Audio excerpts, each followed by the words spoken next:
nosso estudo de hoje, a lição 24 do livro Palavras de Emmanuel, tem por título Grandes Verdades. Berço e túmulo são simples marcos de uma condição para outra. Ninguém se engane julgando mistificar a natureza. A psicologia e a psiquiatria entre os homens da atualidade conhecem tanto do espírito quanto um botânico restrito ao movimento em acaiado círculo de observação do solo que tentasse julgar um continente vasto e inexplorado por alguns talos de erva crescidos ao alcance de suas mãos. Todas as teorias evolucionistas no orbe terrestre caminham para a aproximação com as verdades do espiritismo no abraço final com a verdade suprema. No dia em que a evolução dispensar o concurso religioso para a solução dos grandes problemas educativos da alma do homem, a humanidade inteira estará integrada na religião, que é a própria verdade, encontrando-se unida a Deus pela fé, pela ciência, então irmanadas. Quando a câmara permanece sombria, somos nós que desatamos o ferrolho à janela para que o sol nos visite. Ninguém acredite que o mundo se redima sem almas redimidas. A apreciação unilateral é sempre ruidosa. Vamos analisar essa lição de hoje das grandes verdades, pensando no seguinte: o Espiritismo ele vem promover, na época certa, no momento exato, a aliança entre a ciência e a religião. Chegou o momento de a gente começar a raciocinar dentro do seguinte: tanto um como a outra foram feitas por Deus, então uma não pode contradizer a outra. A gente vai encontrar parábolas, alegorias, e em cada religião que vão parecer até pueris demais para os dias de hoje, se a gente não procurar tirar o espírito que está por trás da palavra, dos códigos que foram feitos na época, para poder se interpretar determinado texto bíblico. Mas é chegado o momento em que a gente deve submeter a nossa fé à razão o tempo todo. E, como diz Allan Kardec, a fé cega já não é mais desse século. Então, o Emmanuel vem pegar aqui agora algumas passagens para dizer, em primeiro lugar, berço e túmulo são simples marcos de uma condição para outra. Você nascer ou você sair do corpo físico é só uma etapa evolutiva que todos estamos submetidos. E depois ele vem, ninguém se engane julgando mistificar a natureza. Mas no parágrafo seguinte ele vem dizer para a gente, olha, a psicologia, a psiquiatria entre vocês aí ainda é uma coisa muito primitiva. Ainda é uma coisa assim, como se fosse você tentar julgar um continente inteiro porque pegou algumas mudas de planta e está olhando os talos das ervas crescidas ao alcance da mão. A gente está muito longe ainda de compreender o alcance todo da mente humana com relação à vida do espírito, que somos nós somos espíritos. E ele vem dizendo para a gente, todas as teorias evolucionistas, elas vão crescendo conforme a gente começar a entender essas verdades do espiritismo. E, às vezes parece que é pretensão da gente, mas está sendo tão interessante, a gente a cada dia que passa, a gente está observando a nossa ciência através de pessoas dedicadas, estudiosas e que estão dando realmente o tempo e o sangue para poder buscar novas descobertas que impulsionem o homem ao progresso. Elas começaram a confirmar coisas que os espíritos já estavam dizendo lá atrás, quando estava vindo a codificação, coisas que o André Luiz, esse espírito aí que também escreveu através de Chico Xavier, já trouxe nos livros, lá como Evolução em Dois Mundos, e em outros livros também, Mecanismo da Mediunidade, livros que são mais de cunho científico, e vai sendo confirmado o tempo todo. Aí as pessoas daqui a pouco se assustam, né? Primeiro elas fazem o trabalho de pesquisa, depois pegam o livro e falam, olha o que esse espírito já estava falando lá na década de 40. Aí pega mais informações para complementar. Chegou a hora que vai complementar uma a outra, né? A ciência e a religião.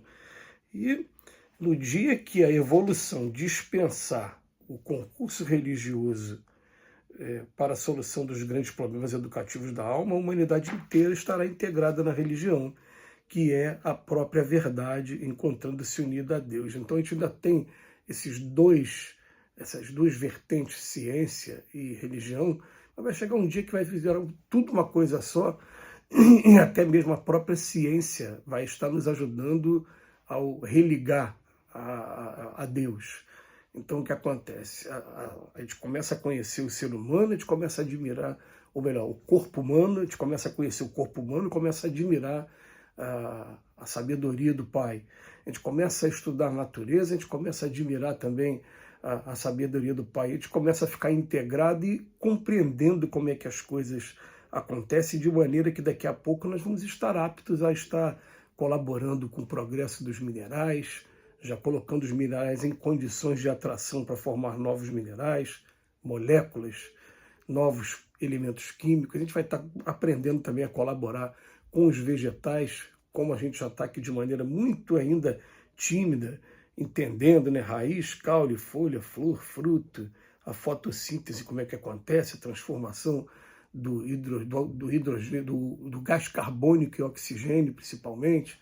A gente já está compreendendo isso, vai aprender também a cuidar dos animais de maneira mais digna, não ter tanto medo assim de alguns animais, conseguir entender o momento primitivo que eles vivem. A gente vai viver momentos em que, conforme a ciência for evoluindo, a gente vai estar aproximando cada vez mais de Deus. Então, Emmanuel já vem dizendo aqui que um dia a gente vai entender que os dois vão acabar convertendo para o lado religioso, porque é a própria verdade encontrando-se unida a Deus pela fé e pela ciência, então irmanadas. Isso é muito legal para a gente, né? A gente já observou do século passado alguns grandes cientistas, como, por exemplo, o Sr. Hawking, ou então o próprio Albert Einstein. Então, eles eram ateus e chegou um momento em que eles se curvaram, né? Depois, quando a câmara permanece sombria, somos nós que desatamos o ferrolho, a janela, para que o sol nos visite. Está dizendo para a gente, quando chegar o momento da nossa desencarnação, o mundo vai se abrir para cada um de nós e a gente vai ter a noção da verdade, como diz o Paulo de Tarso. Agora a gente vê em parte, a gente vai estar vendo face a face e vai chegar esse momento. Então ele fala para a gente, ninguém acredite que o mundo se redima sem almas redimidas.